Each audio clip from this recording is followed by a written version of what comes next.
മറ്റേ ഡയലോഗ് അടിച്ചു കയറി വാ എന്ന് പറയുന്നത് ബൈജുവിന് ശരിയായിട്ട് സൂട്ടാവുമെന്ന് തോന്നുന്നല്ലേ. ഭയങ്കര സംഭവമായിട്ടുണ്ട് പുള്ളി ഈയിടെയായിട്ട് ക്ലച്ച് പിടിച്ചെന്ന് തോന്നുന്നു. ഞാൻ ഈ ഡയലോഗ് പറയുമ്പോൾ ആൾക്കാർക്ക് ചിലർക്ക് ഇഷ്ടപ്പെടില്ല. ഓ ബൈജു ഒക്കെ ഏത് കാലത്ത് വന്നാടാ അറിയാവടാ നിനക്ക് മൈര എന്നൊക്കെ ചോദിക്കും. ഞാൻ ഒരുപാട് ബാലേന്ദ്ര മേനോൻ്റെ സിനിമകളൊക്കെ കണ്ടിട്ടുണ്ട്.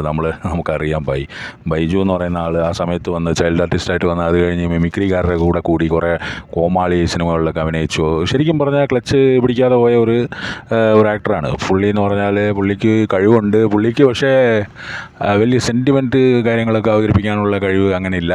പുള്ളി ഒരു കൂളായിട്ട് നടക്കുന്ന ഒരു ക്യാരക്ടറാണ്. അതുപോലത്തെ ക്യാരക്ടേഴ്സ്, അതുപോലത്തെ സാഹചര്യങ്ങൾ, അതുപോലത്തെ ഡയറക്ടേഴ്സിൻ്റെ കയ്യിൽ കിട്ടിയില്ല. ഇപ്പോൾ പുള്ളിക്ക് കുറേ മറ്റേ പോലീസിൻ്റെ മോഡലിലുള്ള സിനിമകളും പോലീസിൻ്റെ കുറേ റോളിലൊക്കെ വരുന്നുണ്ടല്ലോ. പുള്ളി ഇങ്ങനെ അതിനെ കളിയാക്കി ഇങ്ങനെ ഊക്കി വിട്ടിട്ട് പോകുന്ന അതൊരു ടൈപ്പായിട്ട് ഇങ്ങനെ വന്നുകൊണ്ടിരിക്കുകയാണ് പുള്ളിക്ക്. പക്ഷെ എന്താണേലും പുള്ളി ജയറാമിനെ ഊക്കി വിട്ടതും ഭയങ്കര രസമായിട്ടുണ്ട്. ഈ പുഷപ്പ് അടിച്ചൊക്കെ കണ്ടിട്ട് ഞാനങ്ങ് ഞെട്ടിപ്പോയി. അയ്യോ എന്താ പാടേ ഇത്, എന്താ ഫിറ്റ്നസ്, നമുക്കൊന്നും പറ്റില്ല. എനിക്ക് നമ്മുടെ ബൈജുവിനേക്കാട്ടിലും 10-20 വയസ്സ് താഴെയായ നമുക്ക് പറ്റത്തില്ല. അമ്മാതിരി ഫിറ്റ്നസ്. അയ്യോ എന്താണ് ഇത് ഈ സിനിമാക്കാരെന്ന് പറഞ്ഞാൽ. പക്ഷേ പുള്ളി കുറേ കള്ളൊക്കെ കുടിക്കും, അങ്ങനെയൊക്കെ ഉള്ള അലിഗേഷൻസൊക്കെ ആൾക്കാർ പുള്ളിയുടെ പുറത്ത് പറയാറുണ്ട്. എന്ത് കള്ള് കുടിച്ചാലും എന്ത് പരിപാടി ചെയ്താലും പുള്ളി മാസാണ് പോയി. എന്താണെന്ന് വെച്ചാൽ ലൂസിഫറിൽ ആ ഡയലോഗ് പുള്ളിയുടെ സമയം അങ്ങ് തെളിഞ്ഞെന്നാണ് എൻ്റെ ഒരു ഫീലിംഗ്. ഭയങ്കര രസമായിട്ടുണ്ട്. ഞാനിങ്ങനെ റോഡിൻ്റെ വക്കത്തൊക്കെ ഇരുന്നിട്ടാണ് ഇപ്പോൾ വീഡിയോ റെക്കോർഡ് ചെയ്തുകൊണ്ടിരിക്കുന്നത്.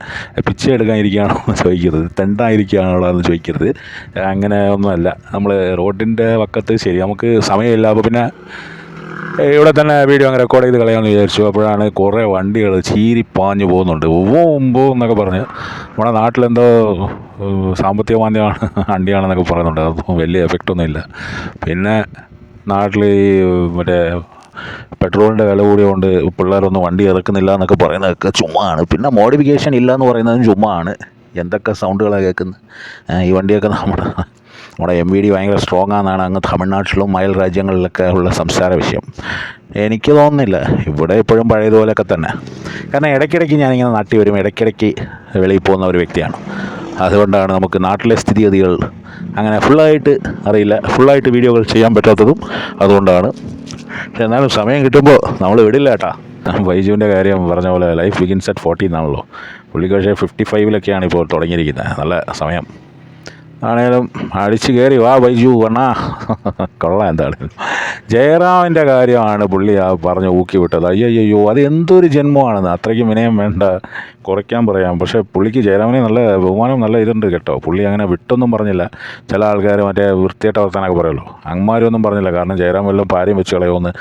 ജയറാം ഒരു വൃത്തിയുടെ ക്യാരക്ടറാണ്. ശരിക്കും റിയൽ ലൈഫിൽ അയാൾ ഒരു വൃത്തിയുടെ ക്യാരക്ടറാണ്. അതുകൊണ്ടാണ് അയാൾക്ക് ഒരുപാട് സിനിമകൾ കിട്ടിയതും ഒരുപാട് സിനിമകൾ കിട്ടാതെ പോയതും അതുകൊണ്ടാണ് എന്നാണ് എൻ്റെ ഒരു നിഗമനം, എൻ്റെ ഒരു മനസ്സിലാക്കൽ. അങ്ങനെയാണ്. അപ്പോൾ ആൾക്കാർ പറയും നീ ആരടാന്ന് പറയും. പോടാ മൈരന്മാർ എന്നാണ് എനിക്ക് പറയാനുള്ളത്. പിന്നെ ആണെങ്കിൽ അപ്പുറത്ത് തൊപ്പിയും പിന്നെ മറ്റേ സജനാനൂറും എന്താ കാണിച്ചുകൊണ്ടിരിക്കുന്നത്. എന്താണ് മക്കളെ, മറ്റേവൻ പൊട്ടനല്ലേ, മറ്റേവൻ്റെ പേരെന്താ ജമീർ.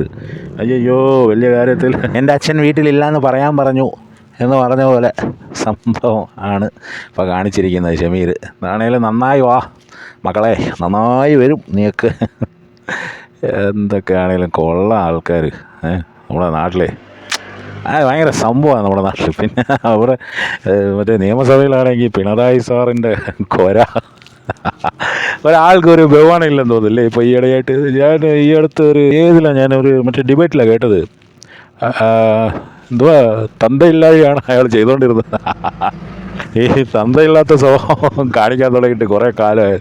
ആൾക്കാർ വെട്ടിത്തുറന്നൊക്കെ പറയണം. പണ്ട് തന്താന്ന് പോയിട്ട് താന്ന് പറഞ്ഞു കഴിഞ്ഞാൽ FIR ഇട്ട് കളഞ്ഞാണ്. ഇപ്പോൾ എന്ത് ഉണ്ടാക്കൂടെ. പിണറായി സാറേ, എന്താണ് സാറേ നിങ്ങൾക്ക് പറ്റിയത്? നിങ്ങൾക്ക് അടി ഇങ്ങനെ കിട്ടിക്കൊണ്ടിരിക്കുകയാണല്ലോ. നിങ്ങളുടെ സമയം കഴിഞ്ഞെന്ന് തോന്നുന്നു കേട്ടോ. നിങ്ങൾ ശരിക്കും മോഡിജിയെ അങ്ങനെ പിണക്കണ്ടായിരുന്നു. അങ്ങനെ പിണക്കിയിട്ട് നിങ്ങളുടെ വിചാരം നിങ്ങൾക്ക് ശരിക്കും ആൾക്കാർ വോട്ട് ചെയ്തിട്ടാണ് നിങ്ങൾ ജയിച്ചുകൊണ്ടിരുന്നതെന്നാണ് നിങ്ങളുടെ വിചാരം. അതങ്ങനെയൊന്നുമില്ല എന്നുള്ളത് ഈ ഇലക്ഷനിൽ തെളിഞ്ഞു. പക്ഷേ ഞാൻ ആ ഡയലോഗ് പറയുമ്പോൾ ആൾക്കാർക്ക് വിശ്വാസം ഉണ്ടാവില്ല. ആൾക്കാർ പറയും ഇവരെന്ത് പൊട്ടത്തരമായി പറയുന്നതെന്ന്. എന്താണെങ്കിലും കൊള്ളാം. കോൺഗ്രസ് ജയിച്ചത് എന്താണെങ്കിലും നന്നായി, ജയിപ്പിച്ചത് നന്നായി.